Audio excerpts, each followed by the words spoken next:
بلغ العلا بكماله كشف الدجى بجماله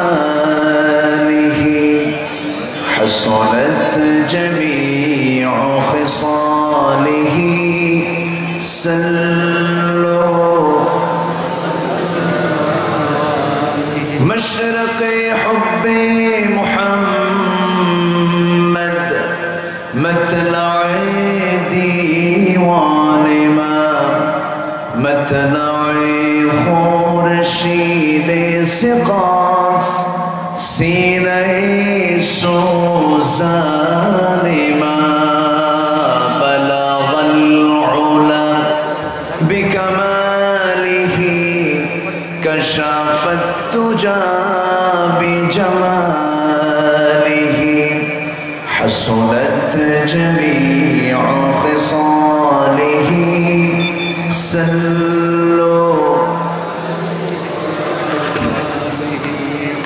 আজকে গোটা পৃথিবীতে মুসলমানদের সবচেয়ে বড় সংকট হলো ভ্রাতৃত্বের সংকট। আসতে বলবেন না, জোরে বলুন ঠিক কিনা। ভাই ভাই দ্বন্দ্ব আছে না নাই? দলীয় কন্দল, রাজনৈতিক কন্দল, ধর্মীয় কন্দল, মসজিদে কন্দল, মাদ্রাসায় কন্দল, কমিটিতে কন্দল, বাজারে কন্দল। তাহলে এই যে একটা কন্দল, ভুল বোঝাবুঝি, বিচ্ছিন্নতা, বিভিন্নতা, মতনৈক্য, বিশৃঙ্খলা, এটি কি মুসলিম উম্মার মধ্যে শোভা পায়? এটি কি উচিত? আল্লাহ গোটা মুসলিম উম্মাকে পৃথক দেখতে চান না এক দেখতে চান? এটা কার কথা? আল্লাহর কথা। আল্লাহ রাব্বুল আলামিন বলেন, সুবহানাল্লাযী আসরা বিআবদিহি লাইলান মিনাল মাসজিদিল হারাম ইলাল মাসজিদিল আকসা আল্লাযী বারাকনা হাওলাহু লিনুরিয়াহু মিন আয়াতিনা। জোরে বলি আল্লাহু আকবার। অতীব পবিত্রময় সেই মহান সত্তা, যিনি তার বান্দাকে রাতের একটি আধারে সামান্য একটা সময়ের ভিতরে যাকে ইসরা করে মসজিদ হারাম থেকে মসজিদ আকসা পর্যন্ত ইসরা করালেন। ইসরা মানে হলো রাত্রি ভ্রমণ। এরপরে সেই জায়গা থেকে সমস্ত পয়গম্বরদের নেতৃত্ব নামাজের মধ্যে দিয়া সাইয়্যিদুল মুরসালিন আমার নবীজি উরুজ করলেন, ঊর্ধ্বগমন করলেন। সিঁড়ি দেওয়া হলো, 7টি আসমান পেরিয়ে তিনি আরশে আজিম পর্যন্ত পৌঁছে গেলেন, দিদার করলেন আল্লাহর সাথে। আল্লাহ নিজে সালাম দিয়ে রাসূলকে ধন্য করে জানালেন, আসসালামু আলাইকা ইয়া আইয়ুহান নবী। আমার ভাইয়েরা, এই নবীজি তার জীবনের যতগুলো মুজিজা আছে এর মধ্যে একটি অন্যতম মুজিজা হলো নবীজির মেরাজ, নবীজির ইসরা। প্রত্যেক পয়গম্বরকে আল্লাহ রাব্বুল আলামিন 3টা গুণ দিয়েছেন। 1 নম্বর হলো ওহী। 1 নম্বর কি বলেন? ওহী। নাম্বার 2 হলো মুজিজা। নাম্বার 3 হলো হুসনে খুলুক, উত্তম চরিত্র। ওয়া ইন্নাকা লাআলা খুলুকিন আযীম। আমার নবীজির জীবনের অন্যতম একটি মুজিজা হলো এই মেরাজ। শর্ট করে বলছি আমি, আমার বন্ধুগণ, রাসূল যে মেরাজে গিয়ে থেকেছিলেন, দুনিয়ার টাইম পার হয়েছিল, সেখানে তিনি অবস্থান করেছিলেন 27 বছর। কত বছর? পৃথিবীতে বেঁচেছেন নবীজি কত বছর? 63 বছর 9 ঘন্টা। এই 63 বছর 9 ঘন্টাকে প্লাস করেন, আরো 27-90 বছর হয়ে যায়। আমার নবীজি 27টি বছর তিনি মেরাজে অবস্থান করলেন, দুনিয়াতে আসলেন, কিন্তু দুনিয়ার টাইম মাত্র পার হয়েছে 29 সেকেন্ড। একটু আসতে করুন সুবহানাল্লাহ। কত সেকেন্ড? কম্পিউটার যারা জানেন, কম্পিউটার যারা চালান, কোন একটা প্রোগ্রামকে পুশ মেরে আপনি রেখে অন্য প্রোগ্রামে ঢুকবেন, অন্য প্রোগ্রামে আপনি চলে গেলেন, সেই প্রোগ্রামটা আপনি মাউস দিয়ে পুশ করলেন, থেমে গেল। আল্লাহ রাব্বুল আলামিন দুনিয়ার আহ্নিক গতি, বার্ষিক গতি, সময়ের গতি, আলোর গতি আমার নবীর জন্য কিছুক্ষণের জন্য স্থগিত করে দিয়া আমার আল্লাহ আমার নবীকে দিয়া গোটা বিশ্ব জাহান দেখিয়ে দিয়েছেন। জোরে বলি সুবহানাল্লাহ। কারণ কারণ আমার আল্লাহর পরিচয় হলো আলহামদুলিল্লাহি রাব্বিল আলামিন, আর আমার নবীর পরিচয় হলো ওয়ামা আরসালনাকা ইল্লা রাহমাতাল লিল আলামিন। আমার নবী হলেন গোটা আলামিনের, গোটা বিশ্বজগতের জন্য তিনি রহমত, আর আমার আল্লাহ হলেন গোটা বিশ্বজগতের তিনি রব। আমার আল্লাহ হলেন রব আর আমার নবী হলেন রহমত। জোরে বলুন সুবহানাল্লাহ। ধরুন এই আসনের যিনি এমপি, এই আসনে যিনি এমপি নির্বাচিত হয়েছেন, ওই এমপি যদি বলে আমি সাগরদারি এলাকা চিনি না, তার এমপিগিরি চলবে না? কি বলেন? চলবে না। আমার নবী যে গোটা বিশ্ববাসীর জন্য যে রহমতের নবী, গোটা বিশ্বজগৎ তারা দেখার দরকার আছে না নাই? আসতে বলবেন না, আছে না নাই? চাঁদের দেশে মানুষ কি গেছে না? গেছে? কে গেছে? নীল আর্মস্ট্রং আমরা জানি। 2 কুত্তাও গেছিল, 2 কুকুর, লাইকা, কি নাম? লাইকা, 2টা কুকুর পাঠানো হয়েছিল, কিন্তু ওরা ফেরত আসে না।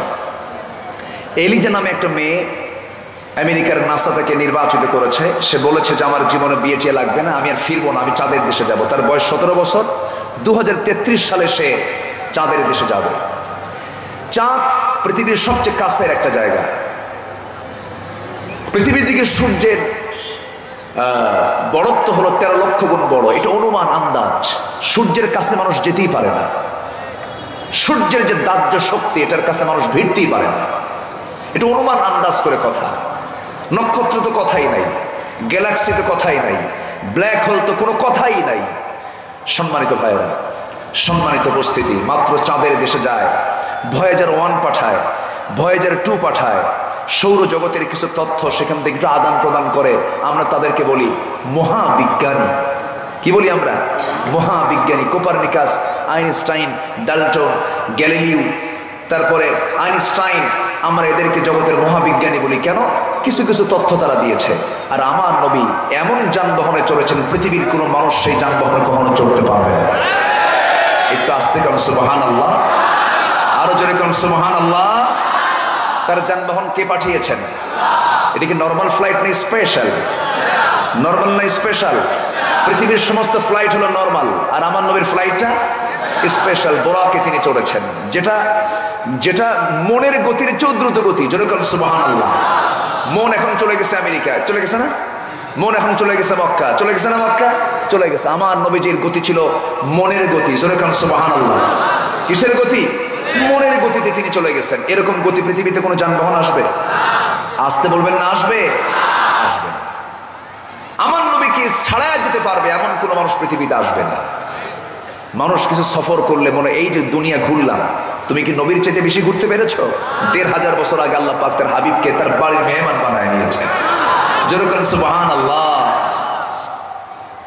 আমার নবীর শান এবং মান নিয়ে যদি কথা বলতে যাই, 1 রাত 2 রাত কেন কখনো শেষ করা যাবে না। কারণ আমার নবীজির চারিত্রিক সনদ কে দিয়েছেন?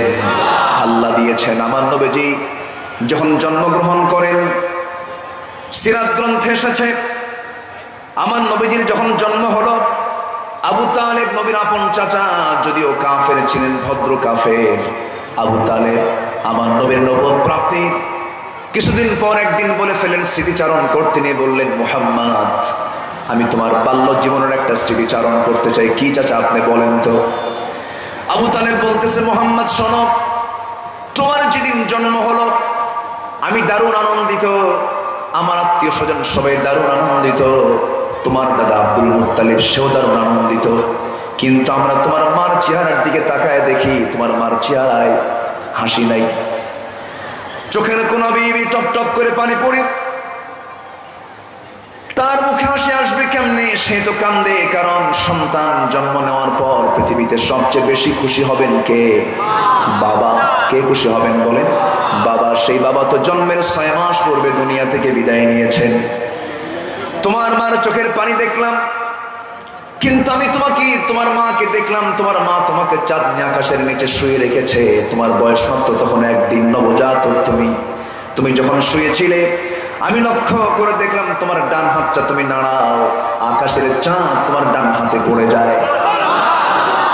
তুমি যখন বাম হাতে নাড়াও, সেই সময় আকাশের চাঁদ তোমার বাম হাতে চলে আসে, যখন তুমি ডান দিকে তাকাও চাঁদ লাফ মেরে ডান দিকে চলে যায়, যখন তুমি বাম দিকে তাকাও লাফ মেরে চাঁদটা বাম দিকে চলে আসে। আমার নবীজি বললেন, চাচা আপনি যে দৃশ্যটা দেখতে পেয়েছেন এই দৃশ্য সঠিকই দেখেছেন, কারণ আল্লাহ পাক এই কাজটা কেন করিয়েছেন আমার জন্য, এই জন্য যে আমার মার মনে দুঃখ, আমার মার মনে কষ্ট, স্বামী নাই, স্বামী আজকে থাকলে কত আনন্দ পেতেন মা, কিন্তু মা তো স্বামী ছাড়া ছিলেন, আমার বাপ তো জন্মের আগে দুনিয়া থেকে বিদায় নিয়েছেন। এই জন্য মার মনটাকে একটু চাঙ্গা করার জন্য আমার আল্লাহ রাব্বুল আলামিন আমার জন্য চাঁদটাকে আমার হাতের খেলনা বানাইয়া দিয়েছিলেন। আর এখন এরা চাঁদের দেশে যায়, চাঁদের দেশে যায়। আমার নবীর জন্মের সময় চাঁদ হাতের ভিতরে, আর ওরা চাঁদের দেশে পাঠায়। তার দূরত্ব কত? দূরত্ব হলো 12 মিলিয়ন মাইল। কত মিলিয়ন মাইল? 12 মিলিয়ন মাইল সেই চাঁদের দেশে যেতে সময় লাগে।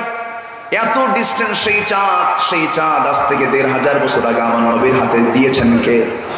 আসতে বলবেন না, দিয়েছেন কে?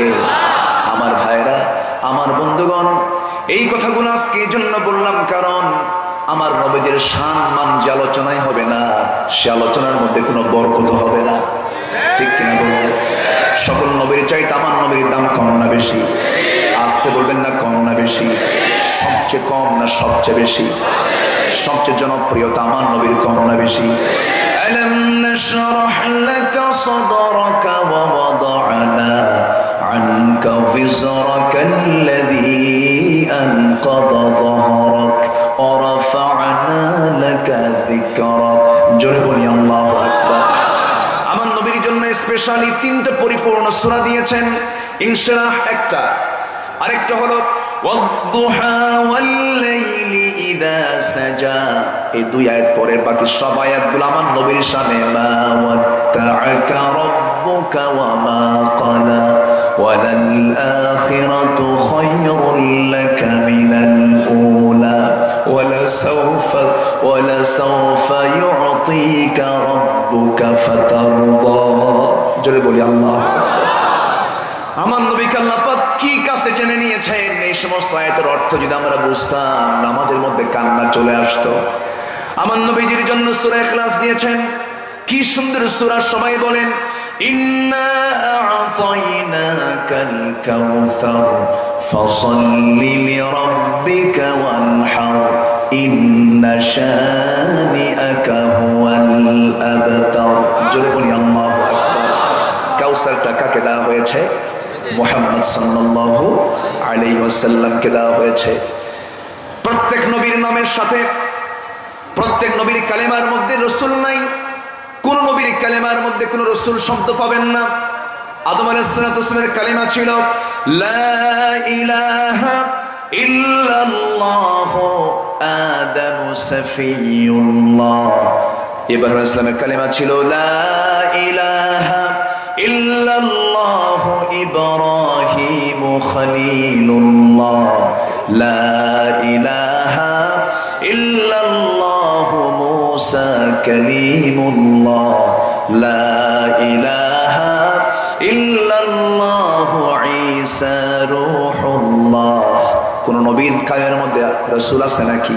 নাই। আমার নবীর কালেমা দেখেন, সবাই বলেন লা ইলাহা ইল্লাল্লাহ মুহাম্মাদুর রাসূলুল্লাহ সাল্লাল্লাহু আলাইহি ওয়াসাল্লাম। সেই নবীকে নিয়ে, সেই রাসূলকে নিয়ে, সেই কোরআনকে নিয়ে, সেই ইসলামকে নিয়ে আজকে কত ষড়যন্ত্র চলছে।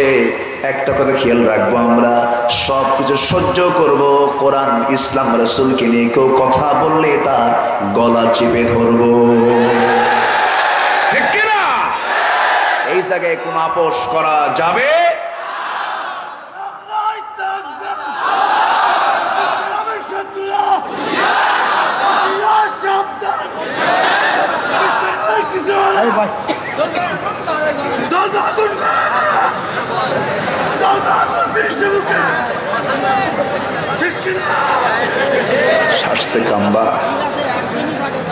আপনি চুপ থাকেন, হ্যাঁ আপনি চুপ থাকেন, এতগুলো মানুষ, ঠিক আছে, হ্যাঁ লা তারফাউ আসওয়াতাকুম ফাওকা সাওতিন নবী।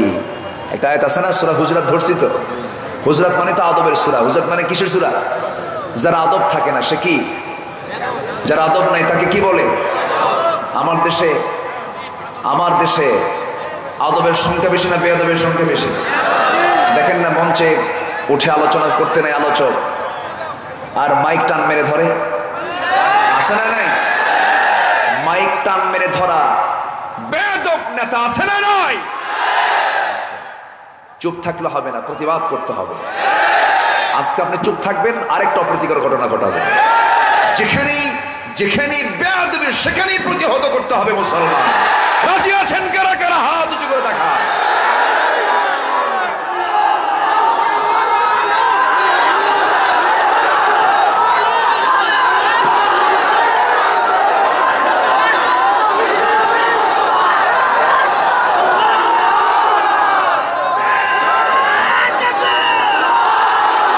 আল্লাহ তুমি সবার হাতকে কবুল করো, জোরে বলি আমিন, আরো জোরে আমিন। আজকে যদি সূরাতুল হুজরাতের মতো এই সূরাগুলো কলেজের সিলেবাসে, ভার্সিটির সিলেবাসে, স্কুলের সিলেবাসে যদি দেওয়া হতো, আজকে এইরকম আনুষ্কা দিহানদের ইতিহাস বাংলার জমিনে তৈরি হতো না। সমস্যা কি? ও দেখা যাচ্ছে না, প্রবলেম। একটু না দেখি শোনেন, কি করবেন? একটু চাপেন তো। এই যে আপনার, এটা তো আমার মাইক, এটা না হলে চলবে না তো। আমি পিসবো, আমি কয়জনের জন্য পিসবো? একটু আপনি এদিকে আসেন, আপনি একটু এদিকে আসেন। হ্যাঁ, অথবা সামনে পর্যাপ্ত জায়গা আছে। আহা, আমি কেমন সামনের দিকে আগাবো? সামনে পড়ে যাবো তো আমি। বসেন। এই 2-4 জন মানুষ ধৈর্য ধরতে পারতেছেন না, এত কথা বললে আমি কথা বলবো কেমনে? বসেন। ভলেন্টিয়ার কারা আছেন? ভলেন্টিয়ার নাই এখানে? ভলেন্টিয়ার যান ওখানে। সম্মানিত ভাইয়েরা, আমার দিকে তাকান। এই মাহফিল শৃঙ্খলা রক্ষার দায়িত্ব সবারই আছে না নাই? এক একজন শৃঙ্খলা রক্ষাকারী। একটা কথা হবে না, কেউ আমরা কথা বলবো না, কারণ কোরআনের মঞ্চে কথা বলা হারাম। ওয়ান কুরিআল কুরআন ফাইদা কুরিআল কুরআন ফাসতামিউ লাহু ওয়া আনসিতু। এটা হুকুম, চুপ থাকো। হুকুম কার? আল্লাহ। থাকেন, চুপ থাকেন। ভাববেন যে আমার চোখ নাই, কি আছে? শোনেন, একটু কষ্ট করেন, কথা বলা যাবে না। সম্মানিত ভাইরা, কষ্ট পাচ্ছেন আপনারা? আমি একটু ধমক দিয়ে ফেললাম মনে হয়। সন্তান যদি ওষুধ না খেতে চায়, মা কি করে বলেন তো? কি করে? বলে যে বাবা তুই খা। না, খাবো না। খাবো না, খালি এরকম করে। শেষমেশ কি করে? জ্বর তো আর সারে না, ওষুধ তো খেতে হবে। 2 হাত আর 2 পা ধইরা মুখের মধ্যে নখ ঢুকা দিয়ে খা। কি মহব্বত আছে না নাই? এটা মহব্বতের ধমক। এই ধমককে কেউ মন খারাপ করবেন না। সম্মানিত ভাইয়েরা, আজকে কোথাও আদব নাই, মসজিদে গেলে শান্তি নাই। মসজিদে ইমাম মুসল্লিকে ধমকায় না, মুসল্লি ইমামকে ধমকায়? মুসল্লি ইমামকে ধমকায়। স্কুল কলেজে যাবেন, শিক্ষক ছাত্রকে শাসন করে না, ছাত্র শিক্ষককে ধমকায়। নেতাদের সম্মেলন হচ্ছে, নেতা কর্মী সম্মেলনে নেতার সামনে কর্মীরা জুতা ফিকাফিকি, চেয়ার টানাটানি, আছে না নাই? আসতে বলবেন না, আছে না নাই? মারামারি, দলীয় কন্দল, কুত্তা গ্রুপ, শিয়াল গ্রুপ, আছে না নাই? কেন এগুলো কেন হচ্ছে? এগুলোর মূল কারণ হলো আদবের শিক্ষা থেকে জাতিকে বঞ্চিত রাখা হয়েছে। ঠিক কিনা? কিছু মাদ্রাসায় আছে না নাই? মাদ্রাসায় কিছু আদব আছে না নাই? আছে। যতটুকু আছে মাদ্রাসায় কিছু আছে, তবে বিচ্ছিন্ন কিছু কথা, বিচ্ছিন্ন কিছু ঘটনা আমাদের কানে আসে। এটা খুবই অল্প, খুবই রেয়ার, খুবই এটা সীমিত আকারে। যেরকম গত পরশুদিন আমি নিজের চোখে দেখেছি, এক হাফিজি মাদ্রাসার শিক্ষক তার ছাত্রকে বেদম প্রহার করতেছে। একটা ভিডিও ফুটেজ আমি দেখেছি, বেদম প্রহার। নিজের সন্তান কিভাবে মারা যেত না? তো এটা অমানবিক কাজ। আপনি পিটায় শেখাবেন কেন? কোন সাহাবীদের ইতিহাস আমরা পাইনি, এবং আমার নবীজির সারা জীবনের কোনো আমল নামে আমরা পাইনি যে পড়াশোনা করানোর জন্য পিটাতে হবে। এমন কোন শাসন ইসলামে, আসতে বলুন, ইসলামে নেই। বরঞ্চ ওদের মানসিক মানসিক যে আগ্রহটা ওরা বরঞ্চ হারিয়ে ফেলবে। সন্তানদেরকে আমরা ভদ্রতা, এদেরকে আমরা আদব আখলাকগুলো সুন্দর করে শেখাবো। জোরে বলি ইনশাআল্লাহ, জোরে বলি ইনশাআল্লাহ। সম্মানিত ভাইয়েরা, কিন্তু এছাড়া মাদ্রাসার দিকে আপনি তাকান, কোন ছাত্রকে শিক্ষকের উপরে মাথা উঁচু করে কথা বলে? আসতে বলবেন না, কথা বলে? বরঞ্চ শিক্ষককে দেখলে ভক্তি সম্মানে তার সামনে সে নুয়ে পড়ে। কেন? কোরআন থেকে আদব দিয়েছে, কোরআন থেকে আদব শিক্ষা দিয়েছে। এজন্য কোন স্কুল, কোন মাদ্রাসার ছাত্রের বাবা বৃদ্ধাশ্রমে খুঁজে পাবেন না, কিন্তু ইউনিভার্সিটির শিক্ষক আজকে বৃদ্ধাশ্রমে আশ্রয় পায়, তার সন্তান তাকে দেখার সময় পায় না। অতএব এখান থেকে প্রমাণিত হয় সকল শিক্ষাই পরিপূর্ণ নয়। পরিপূর্ণ শিক্ষা একটাই শিক্ষা, সেটা হলো আল্লাহর পক্ষ থেকে ওহীর শিক্ষা, কোরআনের শিক্ষা। আমরা শিখবো, জোরে বলি ইনশাআল্লাহ, আর জোরে বলি ইনশাআল্লাহ। কিন্তু জাতিকে পরিকল্পিত হবে প্রকৃত কোরআনের শিক্ষা থেকে জাতিকে মাহরুম রাখা হয়েছে। সম্মানিত ভাইয়েরা, একজন পিএইচডি হোল্ডার, একজন বড় ডাক্তার, এমবিবিএস ডাক্তার, সে এতগুলো পড়াশোনা করে আসছে, কিন্তু সে উজুর ফরজ জানে না, কোরআন পড়তে পারে না। তাহলে এটিকে শিক্ষার যে সিলেবাস, এর মধ্যে ত্রুটি আছে না নাই? আসতে বলবেন না, আছে না নাই? আছে। আমরা সবার আগে শিখব কার কোরআন, কার কিতাব, কার গ্রন্থ, কার কথা আমরা শিখব। জোরে বলি ইনশাআল্লাহ। সূরাটার নাম হলো সূরাতুল হুজুরাত। সূরাতুল হুজুরাত। আল্লাহ রাব্বুল আলামিন এই সূরার নামকরণ করেছেন 4 নম্বর আয়াত থেকে, ইন্নাল্লাযীনা ইউনাদুনাকা মিন ওয়ারাইল হুজুরাতি আকসারুহুম লা ইয়াকিলুন। আপনাকে যে সমস্ত ব্যক্তিরা আপনাকে আহ্বান জানায়, আপনি যখন হুজরাতের মধ্যে থাকেন, হুজরাখানার মধ্যে থাকেন, তারা দূর থেকে জোরে আপনাকে ডাক দেয়, তারা তো বোঝে না, এটা আদবের খেলাফ হয়ে যায়। আমার নবীর সামনে আয়াতগুলো নাজিল হয়েছে। আর প্রথম দিকের যে আয়াতগুলো, আয়াতের প্রেক্ষাপট হলো হযরত ওমর ফারুক রাদিয়াল্লাহু তাআলা আনহু সামনে এবং আবু বকর সিদ্দিক রাদিয়াল্লাহু তাআলা আনহু, দুজন বড় বড় সাহাবী। দুর্বল না মজবুত সাহাবী? সেকেন্ড কাতার না ফার্স্ট কাতার?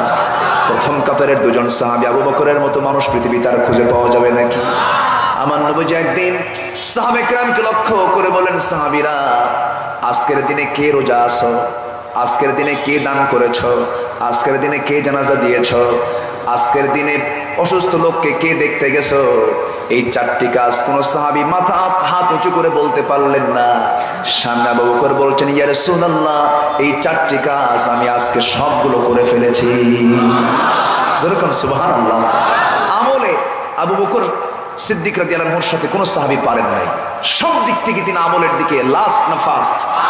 লাস্ট না ফার্স্ট? ফার্স্ট ছিলেন। সব সময়ের জন্যই তিনি ফার্স্ট ছিলেন। তো দুজন, আবু বকর সিদ্দিক রাদিয়াল্লাহু তাআলা আনহু এবং ওমর ফারুক রাদিয়াল্লাহু তাআলা আনহু, দুজন সামনে বসা।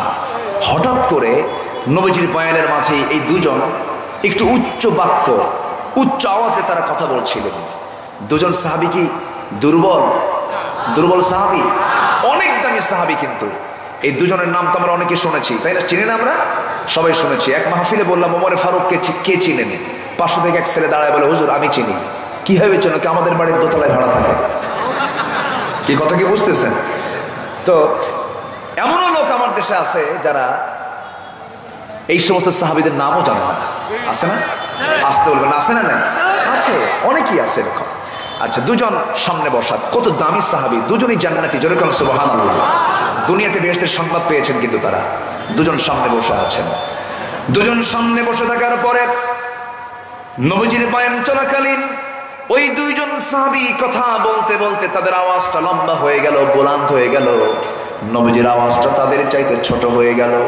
নবীজির মনে কষ্ট এসে গেল। নবীজি মনে মনে কষ্ট পাচ্ছেন। আল্লাহ সহ্য করতে পারলেন না। হে রাসূল, আপনার কষ্ট আমার ভালো লাগে না।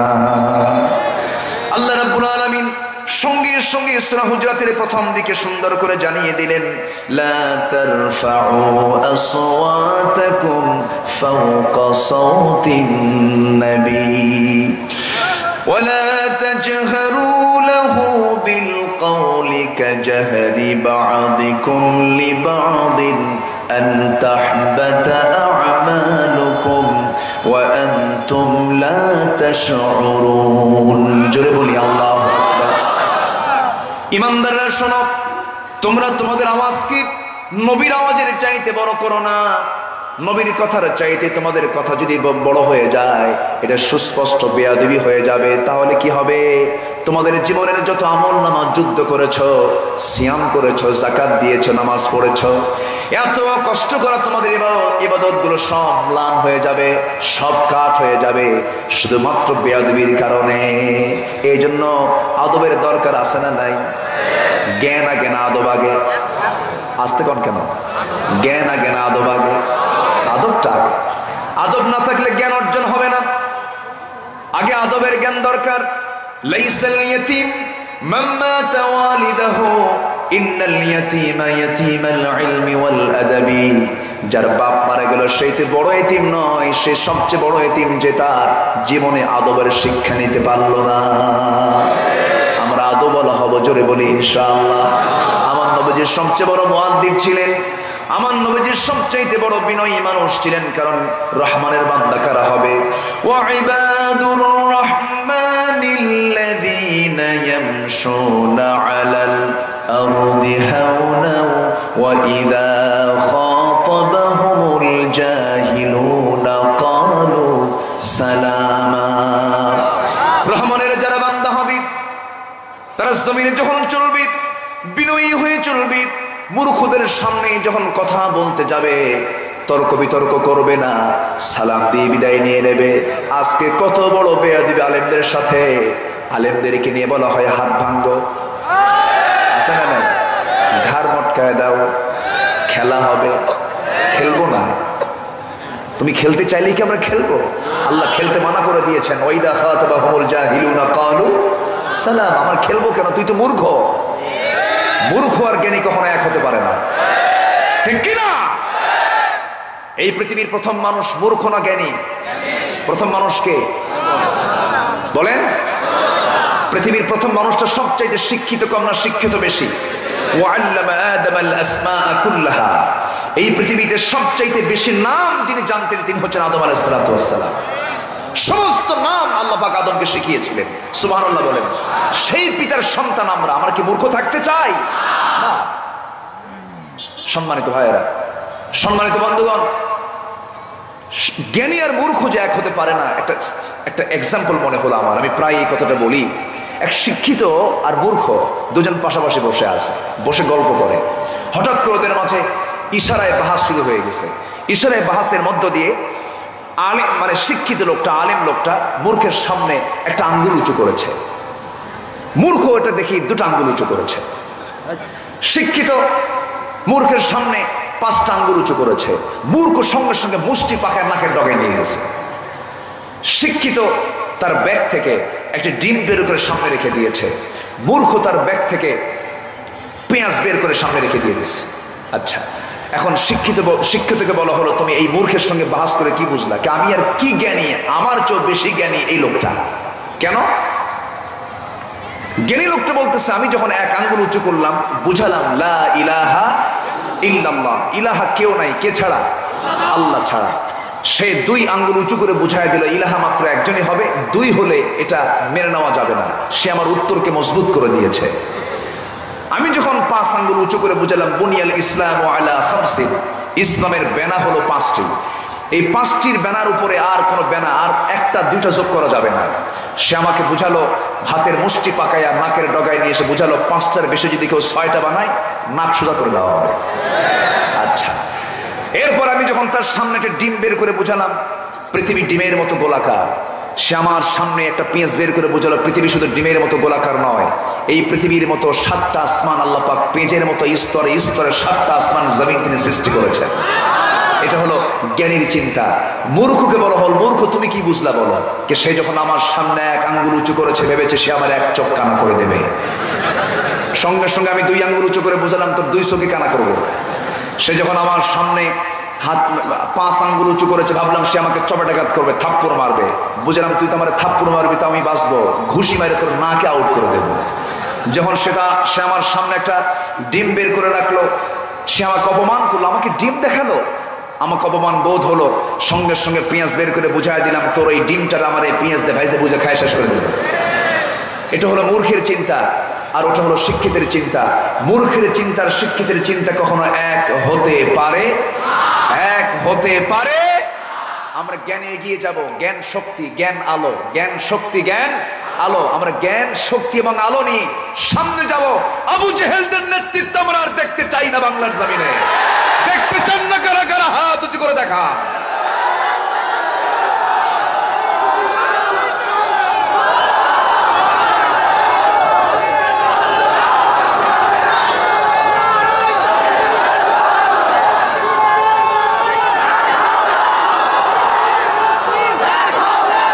আল্লাহ সবার হাতকে কবুল করুন, জোরে বলি আমিন, আরো জোরে আমিন। সম্মানিত ভাইয়েরা, সম্মানিত ভাইয়েরা, আমাদের ভ্রাতৃত্বের দরকার আছে না নাই? আমাদের সবচেয়ে বড় আজকে সংকট হলো ভ্রাতৃত্বের সংকট। নামাজ পড়ি, নামাজ থেকে বের হই মামলার চিন্তা করি, আছে না নাই? নামাজ পড়ি, নামাজ থেকে বের হই হিংসা করি। এক সাহাবীকে রাসূল দেখলেন 3 দিন। কয়দিন দেখলেন? 3 দিন এক দরজা দিয়ে আসে। রাসূল বললেন, শোনো সাহাবীরা, কিছুক্ষণের মধ্যে এই দরজা এক সাহাবী ঢুকবে, ওই সাহাবী জান্নাতি। এই কথা রাসূল 3 দিন বললেন। কয়দিন? এক সাহাবী ওমর ফারুক রাদিয়াল্লাহু আনহু, তিনি মনে মনে চিন্তা করলেন, এর আমলটা কি? রাসূল 3 দিন বললেন জান্নাতির কথা, এর কারণটা কি? গেলেন, তার স্পেশাল কিছু ইবাদত খুঁজে পেলেন না। তিনি বললেন, শোনো ভাই সাদ, তোমার ব্যাপারে রাসূল 3টা দিন জান্নাতি ঘোষণা করলেন, এর কারণটা কি? তুমি কি এমন আমল করো? সঙ্গে সঙ্গে সেই সাহাবী বলছেন, ভাই ওমর, তুমি আমার কাছ থেকে যে স্পেশাল ইবাদত গুলো চাও, এমন কোন গুণ আমার ভিতরে নাই যা আমার চাইতে তোমার মধ্যে বেশি আছে।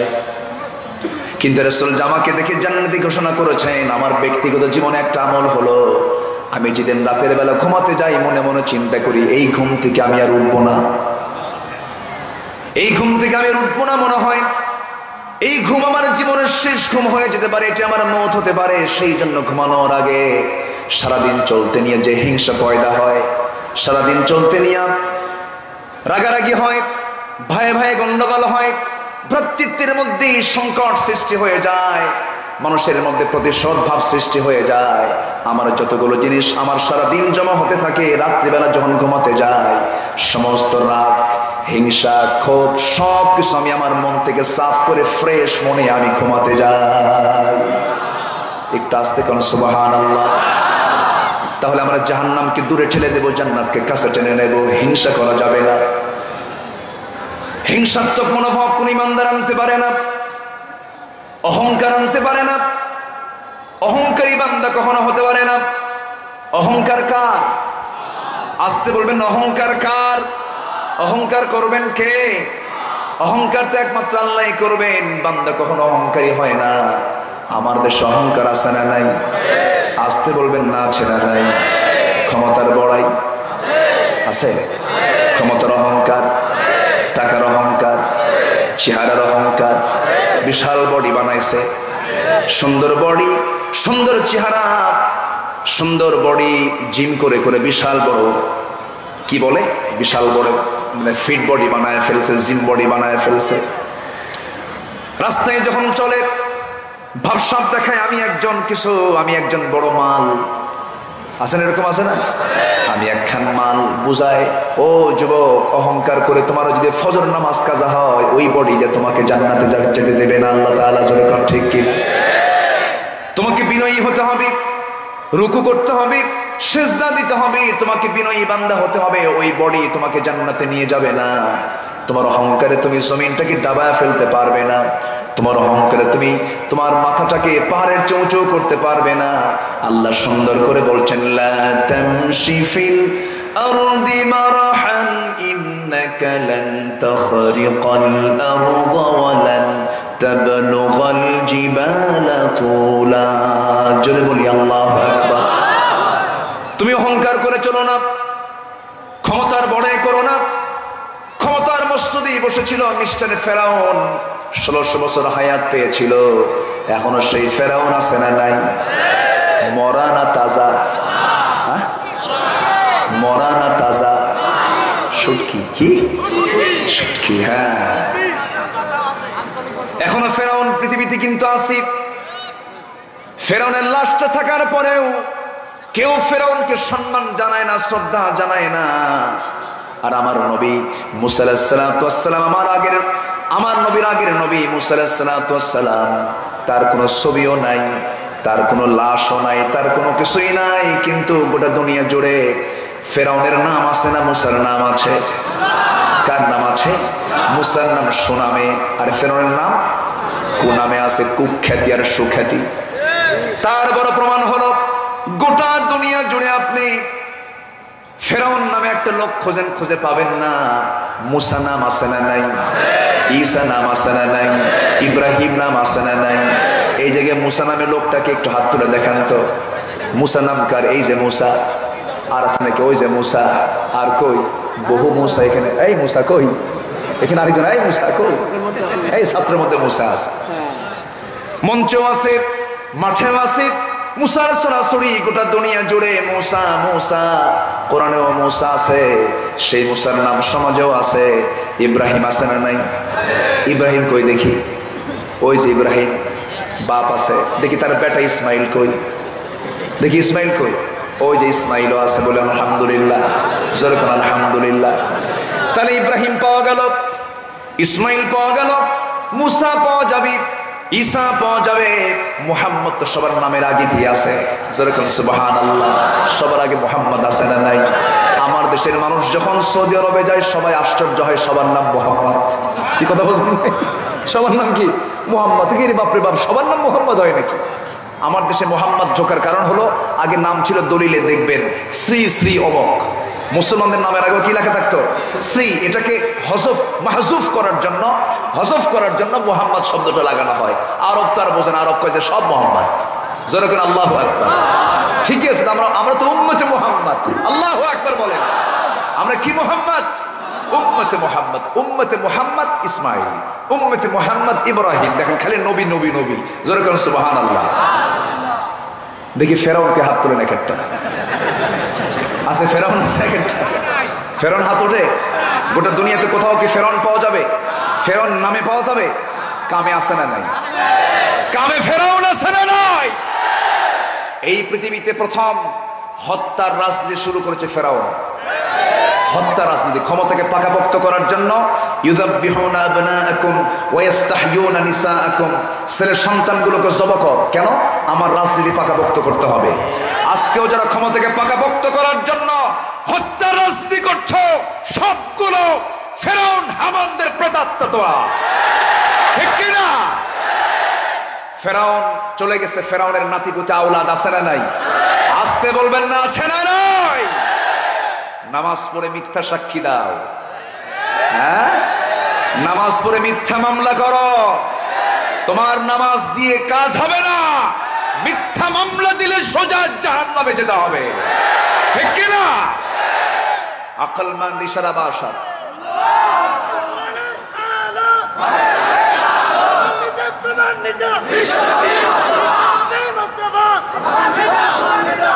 সম্মানিত ভাইয়েরা, আকলমন্দ ইশারা ভাষা সচেতন ব্যক্তির জন্য ইঙ্গিতই যথেষ্ট। বুঝে নেন কথা কি? বুঝতেছেন? বসে আছেন প্যান্ডেলে, কত হবে অ্যাঙ্গেলে। ঠিক আছে না? জোরে বলি ইনশাআল্লাহ। আমার দিকে তাকান, কিন্তু সময় তো নাই। ডাইরেক্ট নেগেটিভ পজিটিভ, আগুন ধরুক। উদউ ইলা সাবিলি রাব্বিকা বিল হিকমাতি ওয়াল মাউইযাতিল হাসানা ওয়াজাদিলহুম বিল্লাতী হিয়া আহসান। আবু জেহেল কখনো রাসূলকে খারাপ বলেনি, কখনো না। আবু জেহেল সারা জীবন রাসূলকে বলেছে মিথ্যাবাদী না সত্যবাদী? সত্যবাদী। বদর যুদ্ধের দিন আবু জেহেল নেতৃত্ব দিচ্ছে, আর আমার নবী মুসলমানদের নেতৃত্ব দিচ্ছেন। যুদ্ধের মুখোমুখি হবে। উতবা, শাইবা, মুগীরা সব এক জায়গায় হয়ে বলে, আবু জেহেল এত ক্লান্ত শ্রান্ত হয়ে 350 মাইল পাড়ি দিয়া লোহিত সাগরের পথ দিয়ে ঘেসে ঘেসে আমরা বদরে চলে আসলাম। যার বিরুদ্ধে যুদ্ধ করতে আসলাম সে লোকটা তো আল আমিন, সে লোকটা সাদেক। সত্যি করে আবু জেহেল বলো তো, মুহাম্মদ লোকটা কেমন? আবু জেহেল বলে, আকাশের নিচে আর জমিনের উপরে মুহাম্মদ বিন আব্দুল্লাহর চাইতে সুন্দর সত্য মানুষ পৃথিবী তার একটাও নাই। আল্লাহু আকবার বলেন। এটা কার বক্তব্য? আবু জেহেলের বক্তব্য।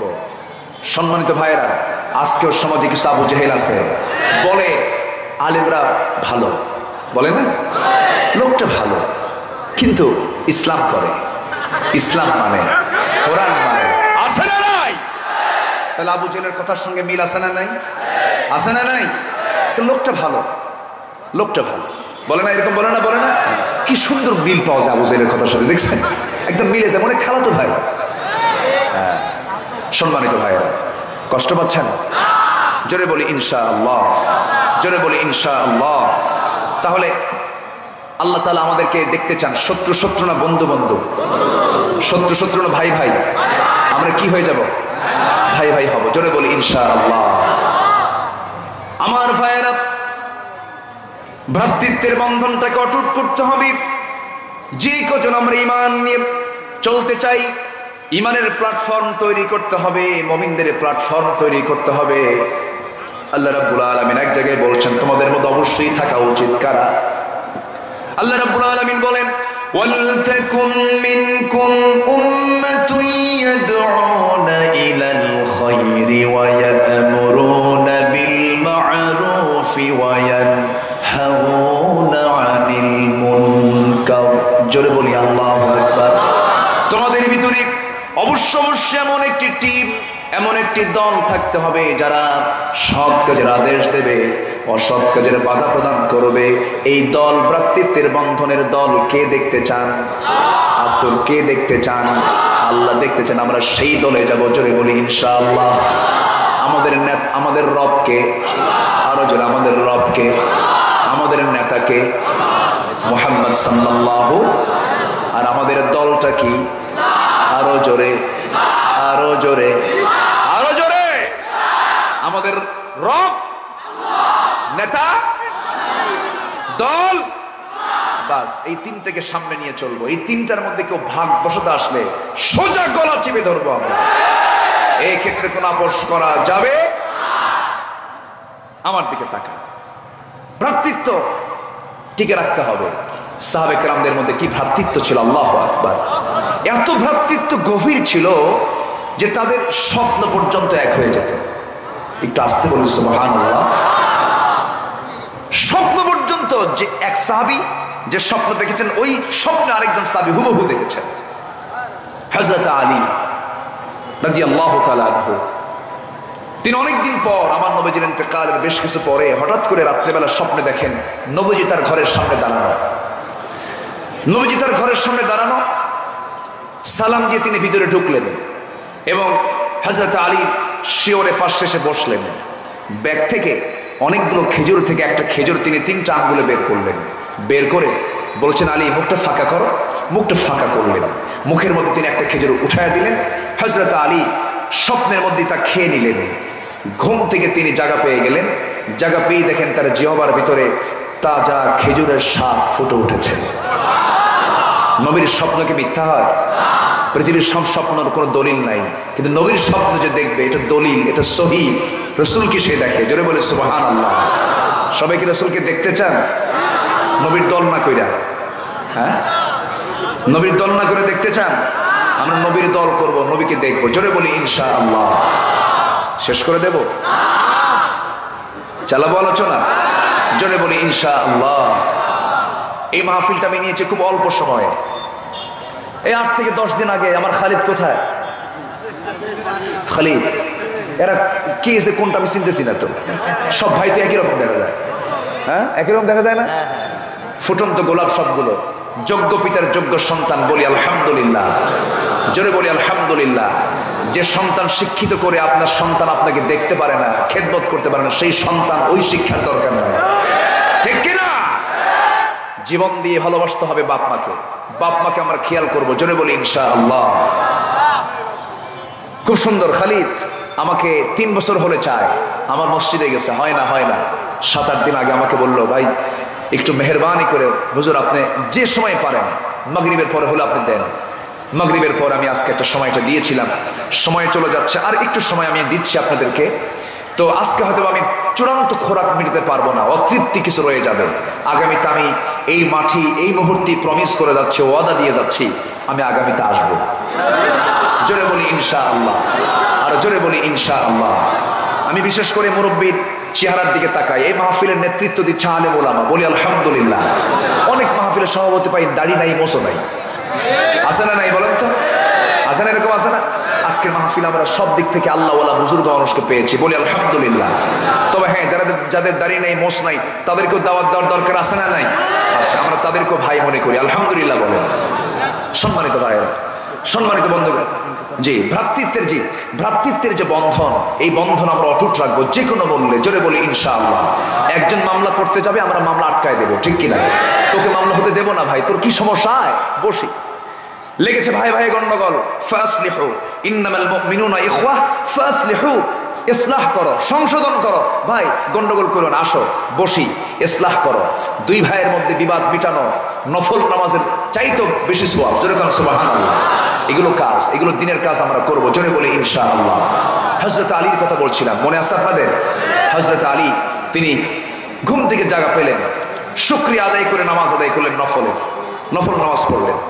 ফজরের আজান হয়ে গেল, মসজিদে নববীতে চলে গেলেন। মসজিদে নববীতে নামাজ শুরু হয়ে গেছে, নামাজ পড়াচ্ছেন বেতনভুক্ত কোনো ইমাম, নির্দিষ্ট কোনো ইমাম নয়, নামাজ পড়াচ্ছেন অর্ধ দুনিয়ার শাসনকর্তা ওমরে ফারুক রাদিয়াল্লাহু তাআলা আনহু। জোরে বলেন সুবহানাল্লাহ। তাহলে শাসকরা কি হবে? শুধু শাসক না, এবং ইমাম। আগে কি বলেন? আগে ইমাম, এরপরে কি? শাসক। আগে ইমাম, এরপরে কি? শাসক। এখন কি? হ্যাঁ, এখন কি ইমামতি আছে? ইমামতি আছে? এই জন্যই তো সমস্যা তো এই জায়গায়, পেঁয়াজ তো এই জায়গায় লেগে আছে। হযরত ওমর নামাজ পড়ালেন, নামাজ শেষেই তিনি দেরি করলেন না। ডান দিকে তাকায় দেখেন কে যেন এক টোপলা খেজুর এসে হাদিয়া স্বরূপ নিজেই গেলেন, খেজুরটা হাতের মধ্যে নিয়ে প্রথম কাতারে সবাইকে 4টা 5টা করে খেজুর দিতে লাগলেন। দ্বিতীয় কাতারে তাই করলেন। আলী জায়গা পান নাই প্রথম কাতারে, কারণ ওখানে তো মুসাল্লা পারান থাকতো না। আমাদের দেশে তো সভাপতির জন্য একটা মুসাল্লা আছে না নাই? জায়নামাজ আছে না? সেক্রেটারির জায়নামাজ, অমুকের জায়নামাজ, এগুলো তো এখন মানে দখল হতে হতে মসজিদ শুদ্ধ দখল, বুঝলেন? আচ্ছা, মানে মসজিদের পদ অনুযায়ী তার জায়নামাজ পড়া থাকে, ওরকম তার ছিল না। তিনি জায়গা পেলেন তৃতীয় কাতারে, মাঝখানে তিনি দাঁড়ায় গেলেন। মাঝখানে দাঁড়ায় নামাজ শেষ করলেন। নামাজ শেষ করার সঙ্গে সঙ্গে দ্বিতীয় কাতার সবার হাতে হাতে 2-3টা করে খেজুর দেওয়া শেষ। তৃতীয় কাতারে আলীর আগের জনকে পর্যন্ত 2-3টা করে খেজুর হাতের মধ্যে দিলেন। এবার আলীর কাছে ওমরে ফারুক বলছেন, ও আলী, মুখটা ফাঁকা করো। মুখটা তিনি ফাঁকা করলেন। অনেকগুলো খেজুর থেকে একটা খেজুর 3টা আঙ্গুলে নিয়ে সুন্দর করে তার মুখের মধ্যে বিসমিল্লাহ বলে তুলে দিলেন। এবার বলছেন, আলী তুমি খেয়ে নাও। হযরত আলী একটা খেজুর খেয়ে বলছেন, আমিরুল মুমিনিন, আরো তো খেজুর ছিল, আপনি আমাকে একটা তাও মুখে তুলে দিলেন কেন?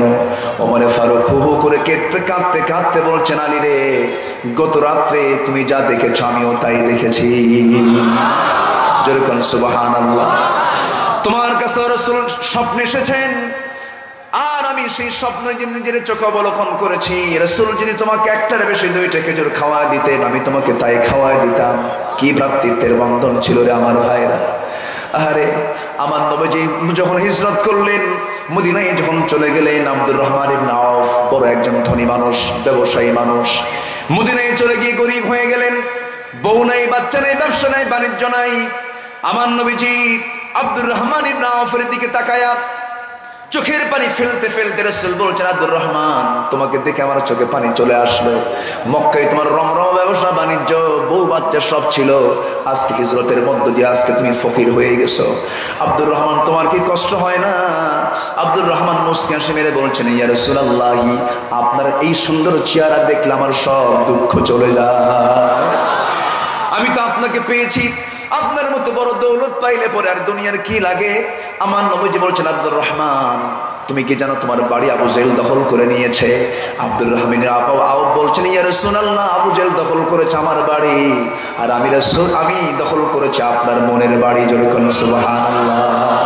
রাসূল বলছেন, আব্দুর রহমান, তুমি কি জানো তোমার বাড়ি আবু জেহেল দখল করার সঙ্গে সঙ্গে তোমার বাড়ির জন্য আল্লাহ রাব্বুল আলামিন জান্নাতে একটা বাড়ি বানায় দিয়েছেন। জোরে বলেন সুবহানাল্লাহ। আব্দুর রহমান ইবনে আউফ তিনি আশরা মুবাশশির একজন সাহাবী ছিলেন। আব্দুর রহমান ইবনে আউফকে রাসূল বলেন, আব্দুর রহমান একটু দাঁড়াও, আমার একজন আনসার সাহাবী আছে, ও আনসার সাহাবী এদিকে আসো। আস্তে করে টেনে নিয়ে বলছেন, ও আনসার সাহাবী, তোমার তো প্রচুর সম্পদ আছে মদিনায়, বড় বড় খেজুর বাগান আছে, প্রচুর সম্পত্তির মালিক তুমি। আমি তোমাকে বিশ্বনবীর পক্ষ থেকে তোমাকে বলতে চাই, অন্তত আমার আব্দুর রহমানের জন্য তুমি একটু সুনজর দাও, একটু লক্ষ্য করো। আব্দুর রহমান ইবনে আউফের দিকে তাকানোর জন্য রাসূল যখন তাকিদ দিলেন, সাহাবী এটাকে ফরজ মনে করলেন। সাহাবী করলেন কি, বড় বড় দুইটা খেজুর বাগান দেখালেন, বড় বড় দুইটা খেজুর বাগান দেখা দিয়ে বলছেন, ও ভাই আব্দুর রহমান, এই দুইটা খেজুর বাগানের মালিক আল্লাহ পাক আমাকে বানিয়ে দিয়েছেন। আমি তোমাকে দুইটা খেজুর বাগান দেখায় দিলাম, এই জন্য তোমার যে বাগানটা পছন্দ হবে সেই বাগানটা এই মুহূর্তে তোমার নামে দলিল হয়ে যাবে। একটু আস্তে কোন সুবহানাল্লাহ, জোরে বলুন সুবহানাল্লাহ। আব্দুর রহমান ইবনে আউফ বললেন, ভাই আর তুমি কি করবে বলো? কার কি করবো রে ভাই, তোমার তো বউ নাই, তোমার তো বউ নাই, তুমি যুবক মানুষ, যৌবনকে কন্ট্রোল করা খুব কঠিন ব্যাপার, তোমার তো বিয়ে করা দরকার, কিন্তু এই মুহূর্তে তোমার কিচ্ছু নাই। মদিনার কোনো মেয়ের বাবা তোমার সঙ্গে কোনো মেয়েকে বিয়ে দেবে না, অতএব কি করা যায়? আল্লাহ আমাকে দুইটা স্ত্রী দান করেছেন, আমি তোমার জন্য যে কোনো একটা স্ত্রীকে তালাক দেব, তুমি তাকে বউ বানায় নিবা। কি পরিমাণ ভালোবাসা উদারতা তাদের মধ্যে কাজ করেছে। আব্দুর রহমান ইবনে আউফ বললেন, ভাই তুমি আমার জন্য যা কিছু করেছো আমি দারুণ খুশি হয়েছি। খেজুর বাগানের দলিল লাগবে না, তোমার বউ তালাক দেওয়া লাগবে না, আমাকে একটু বিজনেস শেখাও, ব্যবসা শেখাও, একটু কৌশলটা শেখায় দাও, আমি তো মক্কায় ব্যবসা বাণিজ্য করে আসছি। ছোট্ট একটা বাজার দেখিয়ে দেওয়া হলো, ব্যবসা শুরু করে দিলেন। ব্যবসা করতে করতে ওই আব্দুর রহমান এক পর্যায়ে তিনি বিয়ের সিদ্ধান্ত নিয়ে নিলেন, কারণ যৌবন থাকলে বিয়ে করার দরকার আছে না নাই? আজকে সমাজে বিয়ে বেশি না জেনা বেশি? আজকে বিয়ে বেশি না জেনা বেশি? আদর্শ পিতার দায়িত্ব, সন্তান যখন যৌবনে পদার্পণ করবে তার বিয়ের চিন্তা আগে করা, ঠিক কিনা বলেন? ক্যারিয়ারের সঙ্গে বিয়ের কোনো সম্পর্ক নাই, বিয়ের সিদ্ধান্ত আগে নিয়ে নেওয়া। এই সিদ্ধান্ত অবহেলার কারণে বহু যুবক তার যৌবন হারায় ফেলে, বহু যুবতী তার যৌবন হারায় ফেলে, নষ্ট হয়ে যায়, ধ্বংস হয়ে যায়, যৌবনটা নষ্ট করে ফেলে, সতীত্ব হারায় ফেলে। যুবক, তোমার যৌবন একজন ব্যক্তির জন্য বরাদ্দ, তোমার একমাত্র স্ত্রী। আমার মা, আপনার যৌবন একজন ব্যক্তির জন্য বরাদ্দ, সেটা হচ্ছে আপনার স্বামী। এছাড়া কোনো এই লাইন ওই লাইন, দুনিয়ার সমস্ত যত লাইন আছে সমস্ত লাইনগুলো হালাল লাইন না হারাম লাইন? আজকে কি লাইন বলেন? হারাম লাইন, এগুলো করা যাবে না। আব্দুর রহমান ইবনে আউফ করলেন কি, বিয়ে শাদী করে নিলেন। বিয়ে শাদী করে নেওয়ার পর 3 দিন পরে আমার নবীজির দরবারে চলে আসলেন। সুন্দর পোশাক, গায়ে তার সুগন্ধি লাগানো। রাসূল দেখে দেখে বলছেন, আব্দুর রহমান, তোমার চেহারায় কেমন যেন নূর চমকাচ্ছে, সুন্দর পোশাক, মনে হয় তুমি একটা কিছু করছো। তুমি কি বিয়ে শাদী করছো নাকি? হুজুর, বিয়ে তো করে ফেলছে আমি। নবীজি আবার মুস্কি মুস্কি হাসি মেরে বলছেন, আব্দুর রহমান, তুমি বিয়ে করলে, আমারে তুমি দাওয়াত দিলে না? হুজুর, মনে ছিল না। কি ছিল না? মনে ছিল না। সহিহ রাওয়ায়াত এটা, নবীজি আমার মনে ছিল না। রাসূল বিন্দু পরিমাণ মনক্ষুণ্ণ হলেন না, মনক্ষুণ্ণ করলে মনক্ষুণ্ণতার হলো না, রাগ করলেন না, গোসা করলেন না, বললেন বরঞ্চ বলেন, ঠিক আছে, যৌবন পেয়েছো, যৌবন আছে, তোমার তো বিয়ে করাই দরকার, কিন্তু আমার তো দায়িত্ব আছে, তুমি যে বিয়ে করেছো মরণার টাকা দিয়েছো নাকি? হ্যাঁ, টাকা পাই না কোথায়? হুজুর, ওই যে সাহাবী আমাকে ব্যবসা শিখিয়েছে, ওই ব্যবসার বরকতে কয়েক রতি সোনা কামাই করেছি, কয়েক রতি আনিও না, কয়েক রতি সোনা কামাইয়ের মধ্য দিয়া আমি কিছু টাকা আর্ন করে ফেলেছি। ওইটুকু সোনা দিয়া, ওইটুকু টাকা দিয়া বউকে আমি মোহরানা স্বরূপ দিয়ে বউকে রানী বানায় বাড়িতে নিয়ে আসছি। আমার নবীজি হাত উঁচু করে আল্লাহর দিকে, আরশের দিকে তাকায়, আকাশের দিকে তাকায় বলছেন, আল্লাহ, আমার আব্দুর রহমানের পরিবারে বরকত দাও, আমার আব্দুর রহমান বিন আউফের ব্যবসায় বরকত দিয়ে দাও। যখন সুবহানাল্লাহ। অনেক লম্বা কথা, এত বরকতে ধন্য এই বদরি সাহাবী, জান্নাত প্রাপ্ত সাহাবী আব্দুর রহমান ইবনে আউফ এত বরকত পেয়েছিলেন। মুতার যুদ্ধের সময় তিনি 3 বস্তা সোনা আল্লাহর পথে দান করেছিলেন। যখন সুবহানাল্লাহ। যখন তিনি মারা যান, মারা যাওয়ার সময় এত পরিমাণ সম্পদ তিনি রেখে গেলেন, সন্তানরা কোড়াল দিয়ে দিয়ে সোনা কেটে কেটে সম্পত্তিগুলো ভাগ করে নিয়েছিল। নবীর দোয়ার ফসল, যখন সুবহানাল্লাহ। কামাই করতে আপত্তি নাই, কিন্তু কামাই করতে নিয়ে বৈধ না অবৈধ খুঁজবো। আসতে বৈধ না অবৈধ খুঁজবো, বৈধ খুঁজবো। এই ঘটনার টেনার মূল উদ্দেশ্য হলো ভ্রাতৃত্বের বন্ধন, ইয়ারমুকের ঘটনা কে না জানেন? ইয়ারমুকের যুদ্ধে একজন সাহাবী তৃষ্ণার্ত হয়ে তিনি ছটফট করছেন পানির জন্য। একজন সেবক এসে সেবা করার জন্য হাতে গ্লাস নিয়ে দাঁড়ায় আছে তার সামনে। ভাই এই যে গ্লাস, তুমি পান করো পানি। এই গ্লাসটা যখন হাতের সামনে দিয়েছে, ওই প্রথম ব্যক্তি ইসলাম মুজাহিদ গ্লাস হাতে নিয়ে দেখতেছে দ্বিতীয় জন খুব তৃষ্ণার্ত, বলতেছে আমার হাতে দিও না, আমার ওই ভাইটা না খেয়েছো, বেশি তৃষ্ণার্ত, তার হাতে দিয়ে দাও। দ্বিতীয় জনের হাতে দেওয়া হলো, পানি পান করলেন না। সেই লোকটাও সেই সাহাবী একই কথা বলে তৃতীয় জনকে দেখায় দিলেন। তৃতীয় জন বলে চতুর্থ জনের কথা, চতুর্থ জন বলে পঞ্চম জনের কথা, পঞ্চম জন বলে ষষ্ঠ জনের কথা, ষষ্ঠ জন বলে আমি অতৃষ্ণার্ত নই, ওই প্রথম জনের কাছে চলে যাও। প্রথম জনের কাছে সেবক গ্লাসটা হাতের মধ্যে নিয়ে যখন দিয়ে দেখে তুমি পানি পান করে, ইতিমধ্যে সে মৃত্যুর কোলে ঢুলিয়ে পড়েছে। দ্বিতীয় জন মারা গেল। একজন আরেকজনকে প্রাধান্য দিতে গিয়া ইয়ারমুকের যুদ্ধে 6 জন মুজাহিদ দুনিয়া থেকে বিদায় নিলেন। এই ভ্রাতৃত্বের এই প্রাচীন ইতিহাস লালন করে আমাদের সামনে ভ্রাতৃত্বের প্রাচীর তৈরি করতে হবে মুসলমান। সবাইকে রাজি আছেন? সবাইকে রাজি আছেন? নামাজ পড়ি আমরা একা না জামাতে? আস্তে কত নামাজ পড়ি আমরা একা না জামাতে? এলোমেলো না সোজা? অনিয়মে না নিয়মে? মোহাব্বত না রাগারাগি? নামাজ শেষে সুন্দর মুসাফা হয় কিনা, দেখা সাক্ষাৎ হয় কিনা, মুখোমুখি হয় কিনা? এগুলো কি ভ্রাতৃত্বের, এগুলি সত্যতার লক্ষণ? সত্যতার লক্ষণ নয়। এই ভ্রাতৃত্ব তৈরি করব, আল্লাহ রাব্বুল আলামিন সুন্দর করে বলছেন, এগুলো যদি করতে পারো বান্দা, আরেকটা কাজ তোমার সঙ্গে লাগায় দিবে, সেটা হলো ওয়াত্তাকুল্লাহ। জীবনের সকল জায়গায় তুমি ভয় পাবে কাকে? আসতে বলবেন না, কাকে? আল্লাহকে ভয় পাবে। আল্লাহকে যদি কোনো বান্দা ভয় পায়, তার জন্য জান্নাত না জাহান্নাম? জান্নাত না জাহান্নাম? অবশ্যই তার জন্য জান্নাত। আল্লাহকে ভয় পাওয়া মানে গুনাহ না করা। আল্লাহকে ভয় করা মানে সামনে গুনার কাজ করতে গেলেই ভাববো আমার সামনে কে আছেন, আমার জীবনের রাজ সাক্ষী কে? আমার জীবনের রাজ সাক্ষী কে? প্রত্যেকটি ইমানদারের জীবনের রাজ সাক্ষী কে? আল্লাহকে সাক্ষী রেখে কোনো ইমানদার গুনাহ করতে পারে? আমরা গুনার কাজে লিপ্ত হব না। জোরে বলি ইনশাআল্লাহ, আরো জোরে বলি ইনশাআল্লাহ। সম্মানিত ভাইয়েরা, আসুন আমাদের জীবনকে সুন্দর করি। সবাই নামাজ পড়ি তো নাকি? সবাই নামাজ পড়ি? 5 ওয়াক্ত নামাজ পড়বেন কারা কারা? একটু হাত তুলে দেখা, একটু চিৎকার মেরে বলি ইয়া আল্লাহ। আরো জোরে ইয়া আল্লাহ, আরো জোরে ইয়া আল্লাহ। আমাদেরকে 5 ওয়াক্ত সালাত আদায় করার তৌফিক তুমি আল্লাহ দিয়া দাও। জোরে বলি আমিন, আরো জোরে আমিন, আরো জোরে আমিন। কষ্ট পেলেন? নামাজ আগে, সব কাজের আগে মূল কাজ কি? নামাজ। যে নামাজ ছেড়ে দেবে, যে নামাজ ছেড়ে দেবে, শয়তান তাকে আসর করবে। আমরা শয়তানের আসরে পড়তে চাই না। নামাজ আমরা পড়বো 5 ওয়াক্ত, আল্লাহ তুমি কবুল করো। কেউ যাবেন, আমি তো যেতে বলিনি, বেশি তো রাত হয়নি, ওঠেন কেন? বসেন, অন্তত দোয়া তো হবে। বাপ মার জন্য যে সন্তান দোয়া করে না, তার চাইতে বড় কৃপণ আর কেউ আছে? বাপ মার জন্য এতগুলো লোক নিয়ে আমরা দোয়া করবো, এরকম কৃপণতা কেউ দেখাবেন না। বসুন, একটা লোক নড়বেন না। যার বাপ মার প্রতি দয়া নাই তিনি ওঠেন, সবাই বসবেন। মাহফিল কমিটিটা আমাকে একটু মানে বলেছেন, কি বলেছেন বুঝতেছেন তো আপনারা? মাদ্রাসার মাহফিল একটু যদি দেওয়া যায়, আমি তো ওরকম করে কালেকশন করতে পারি না, এই অভ্যাসটা আমার খুবই কম। হয়তো এই বছরে 3-4 জায়গায় মনে হয় আমার বলার সুযোগটা হলো। আমাকে এরকম বলতেও বলে না সাধারণত। তো যেহেতু ওনারা বলেছেন, আমি আন্তরিকতা নিয়েই বলবো, দান একটা দান, এটা এমন একটা অপশন। আবু বকরের 4টা কাজ আজকে শিখলাম না, আজকে শুনলাম না আমরা, যে দান কে করেছো, রোজা কে রেখেছো, সেবা কে করেছো, আজকে শিখলাম না আমরা? শিখলাম না? তো আজকে দৈনন্দিন কাজের ভিতরে দান একটা দৈনন্দিন কাজ।